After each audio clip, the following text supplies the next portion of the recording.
So the question is, Phil, as a content producer, why did you get a content producer? And this is a question that I wanted to explore because in the short amount of time that I found working with Morgan, he's found ways to look at the business in a way that I haven't looked at it in a long time.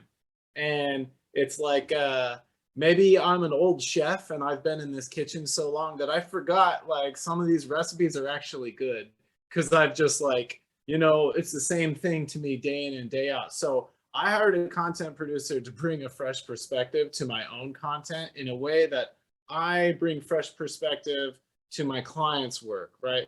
The way I see their business differently is different than how the business owner sees their world differently. Well, similarly, I brought Morgan along, and Morgan sees my business in a way much differently than I do my own.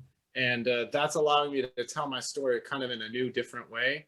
And it forces me to zoom out a little bit because I get mired in my own little battles. And same with my business clients too, right? They kind of zoom in and they get myopia about it, right? They get short-sightedness with some of this stuff. And, maybe I need to be telling these stories instead of the really zoomed in types of things that I do during my day. So that's why I hired a content producer as a content producer. And I hope that makes sense.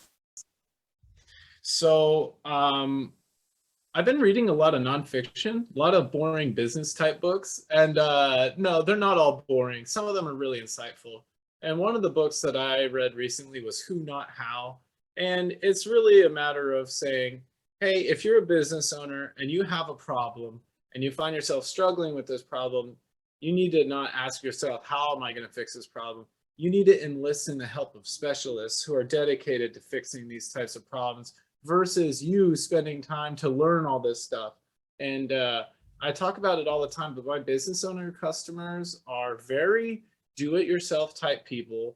And that work ethic is really admirable, like to a degree, but when it's causing you to miss sales opportunities or you're missing like deadlines because you're screwing around with this small piece of the puzzle, like it doesn't make sense. I'm a little OCD and I tracked all my hours over the year of I've tracked all my time for work days over the last 4 or 5 years.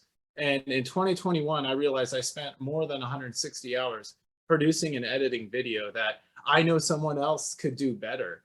So I brought somebody on to help me with this stuff so I could do better and focus on the things that I'm good at within my business versus me getting in trouble sort of fighting the same kind of battles. So sometimes it's better just to reach out and get help in a way that allows me to focus on things that contribute to my business more fully.